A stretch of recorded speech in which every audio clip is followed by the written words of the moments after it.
사이다 무비튼. 전업주부로 남편과 둘이 아이 없이 살았지만 우리 부부는 나름 행복했다.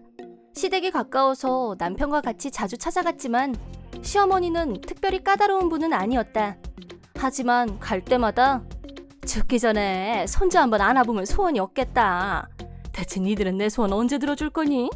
입버릇처럼 말하는 손주 타령은 너는 일도 안 하면서 애도 안 낳고 뭐하니? 라고 들려서 여간 괴로운 게 아니었다. 아이를 가지려고 노력도 해봤지만 결과가 따라오지 않았다. 그러다 몸이 너무 안 좋아서 병원에 가서 검사를 했는데 자궁암이라는 진단을 받았다. 그때 나는 28살이었다. 남편한테 말하고 며칠을 울면서 고민한 끝에 자궁을 적출하기로 결심했다. 자궁암이라는 말이 사형 선고를 듣는 기분이었지만 나보다는 시어머니가 더 절망하는 모습이었다. 나한테 직접적으로 말은 안 했지만 시어머니가 나를 대하는 태도가 차갑게 변했다는 게 느껴졌다. 남편은 외아들이었고 대를 이을 손자를 기대하고 있다는 것쯤은 나도 너무 잘 알고 있는 사실이었다. 전보다 몇 배로 시댁에 가는 마음이 무거웠다. 그렇게 2년 정도가 지난 어느 날 남편이 심각한 얼굴로 나 당신한테 할 말 있어 라고 했다.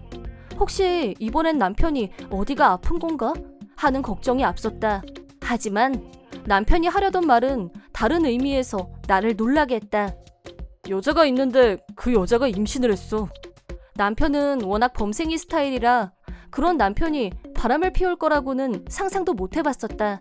정말 이 사람이 그런 짓을 했을까 하고 남편의 말을 실감하는 데는 시간이 걸렸다.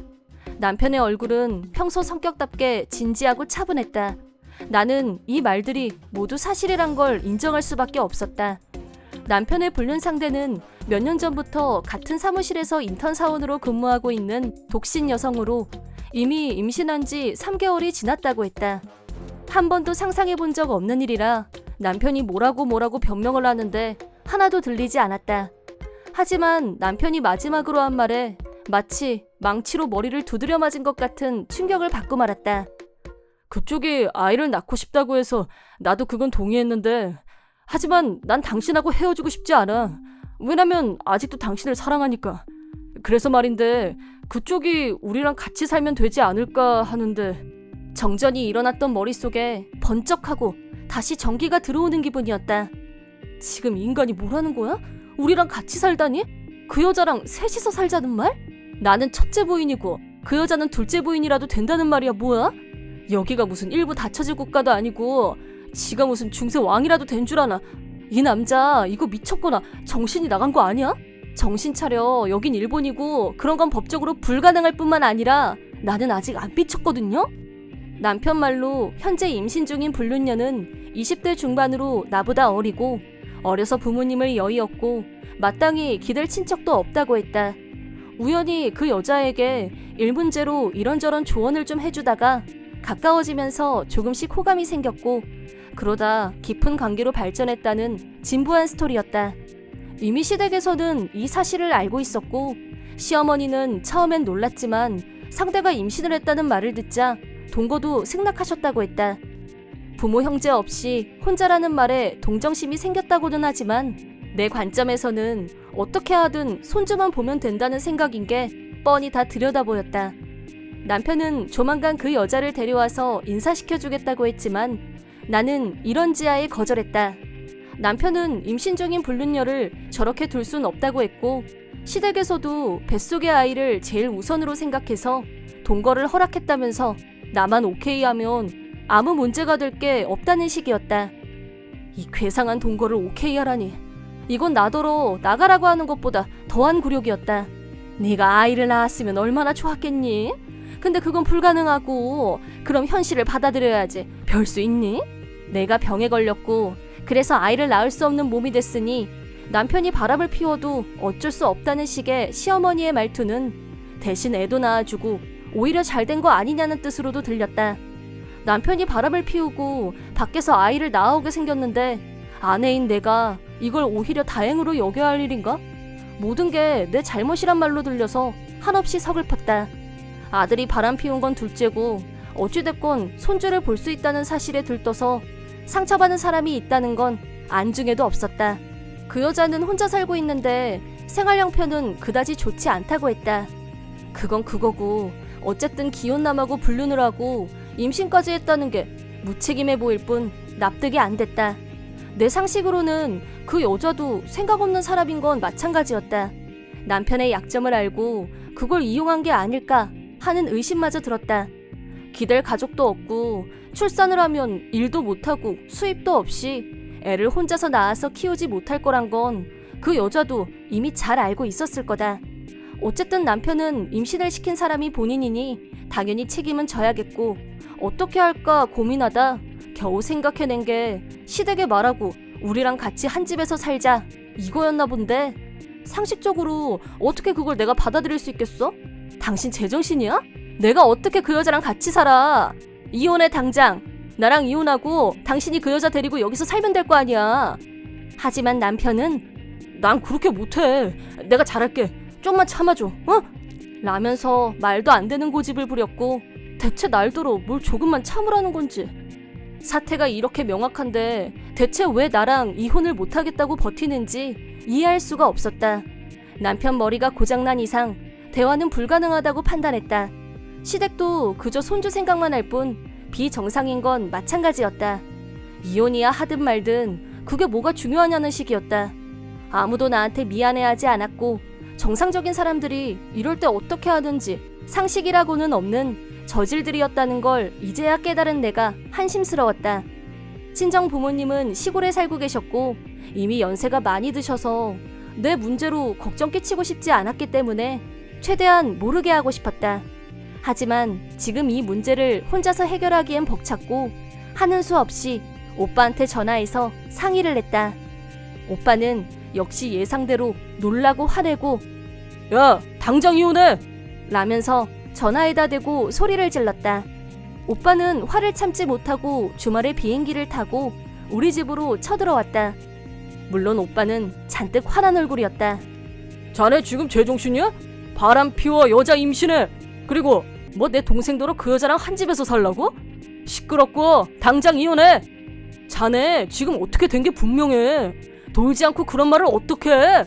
라면서 소리를 벅벅 질렀다. 하지만 남편은 네, 제가 큰 잘못을 저질렀다는 건 잘 압니다. 하지만 이혼만은 절대 하고 싶지 않습니다.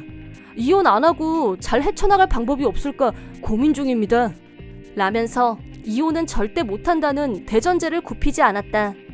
자기가 이혼할 상황을 만들어 놓고 안 하겠다고 버티는 남편에게 질려버린 오빠는 자네 지금 정상이 아닌 게 확실해. 난 내 동생 여기 못 둬. 당분간 내가 데려갈 테니까 생각 정리되면 연락해. 그러자 남편은 더 허리를 굽히면서 형님 그것만은 제발 제가 잘할게요. 이 사람 불행해지지 않게 제가 최선을 다해서 지키겠습니다. 그 말을 들은 오빠는 더는 못 참고 남편을 한 대 올려쳤다. 야 이 자식아! 이미 엎질러진 물이고 내 동생은 이미 불행한데 무슨 노력을 하겠단 거야? 이게 다 너 때문인데 어디서 일편단심인 척이야. 네가 지금 하려는 짓은 얘를 더 불행하게 하려는 거라는 거 모르겠어? 라며 폭발했다. 볼이 벌겋게 부어오른 남편은 그저 죄송합니다, 죄송합니다만 반복했다. 오빠는 다시 남편에게 네가 지금 하는 말은 처음부터 끝까지 다 모순 덩어리야. 네가 지금 하는 게 사랑이야? 어? 이게 사랑이냐고. 네가 그렇게 애를 사랑했으면 어떻게 바람을 피우고 어떻게 아이를 만들어. 그 자체가 이미 배신인데 그래놓고 뭐 사랑해서 절대 이혼 못하니까 불륜녀를 데려다가 얘 보고 같이 살라고? 그게 사랑하는 사람한테 할 짓이야? 정신 좀 차려 이 자식아. 이게 지금 말이 되는 소린가? 내가 하고 싶은 말을 오빠가 속 시원하게 대신해줬다. 이런 상식적인 얘기를 왜 화를 내면서 하게 만드는 건지. 드디어 남편이 입을 다물었기 때문에 나는 오빠를 따라서 집에서 나왔다. 오빠는 저놈 지금 제정신 아니고 대화로 풀기는 그런 것 같으니까 나머지는 변호사한테 맡기자 라고 했다. 오빠는 나를 대신해서 변호사를 선임해 주었고 덕분에 이혼 소송은 차질 없이 진행됐다. 변호사 말을 들어보니 남편과 얘기할 때 불륜녀가 같이 있었는데 누가 봐도 여자가 작정하고 아이를 임신한 듯한 인상을 받았다고 한다. 어쨌든 여자 입장에서는 아이를 무기로 남편까지 차지했으니 아주 만족하는 얼굴이었다고. 하지만 위자료를 두 사람 다 지불해야 한다는 말을 듣자 금세 얼굴 표정이 달라졌고, 세상에, 무슨 이혼을 하면서 위자료를 그렇게 많이 챙겨요? 부부가 도장 찍고 갈라서면 그만이지. 그게 그렇지가 않습니다. 이건 법에서 보장한 권리거든요. 그런 법이 세상에 어디 있어요? 당신도 뭐라고 말 좀 해봐요 좀. 남편은 우거지상을 하고 있고 여자는 남편을 들들 볶더라는 후문. 위자료 외에도 재산 분할금도 있고 아파트는 대출금도 아직 덜 갚은 상태라 그 집을 내놔도 남편 능력으로는 위자료를 낼 수가 없어서 시댁 도움까지 받아야 했는데, 시댁도 넉넉한 형편은 아니라 결국 시댁 집을 팔아서 위자료를 충당했다고 한다. 그렇게 불륜녀 몫의 위자료까지 시댁에서 다 갚고 나니 불륜녀와 결혼은 해야 하는데, 이젠 남편도 임신한 불륜녀도 시댁도 다 살 집이 없어진 상황이 되고 말았다. 결국 좁고 허름한 아파트를 얻어서 온 식구가 한 집에서 살게 됐는데, 이혼하면서 위자료를 철저히 챙겨받은 나 때문에 자기들이 그렇게 됐다고 생각한 불륜녀는 분명히 애 못 낳아서 소박당한 거나 다름없는데 왜 그 여자가 재산이란 재산은 다 챙겨가는 건데? 내 돈 내놔, 내 돈! 하면서 열을 냈다고 한다. 아마 불륜녀는 나한테서 남편만 뺏으면 한순간에 신분이 상승돼서 좋은 아파트에서 편하게 살 거라고 생각했겠지만, 사람은 뿌린 대로 거두는 법이라는데 어떻게 그런 허황된 기대를 할 수 있는지. 그리고 얼마 후 들리는 소문에 의하면 좁은 아파트에서 옹기종기 모여 사는 어느 가족에게 기다리고 기다리던 아기가 태어났고, 그 아기는 귀여웠지만 하루 종일 어찌나 울고 보채는지 애 하나 돌보는데 다들 스트레스 받아서 난리라나 뭐라나. 남편은 사는 게 힘든지 나한테 전화해서 다시 잘해보자고 징징거리는데 철저히 무시하는 중이다. 이번 영상은 어떠셨나요? 재밌게 보셨다면 구독, 좋아요에 댓글까지 달아주시면 감사하겠습니다. 그럼 다음 영상에서 만나요.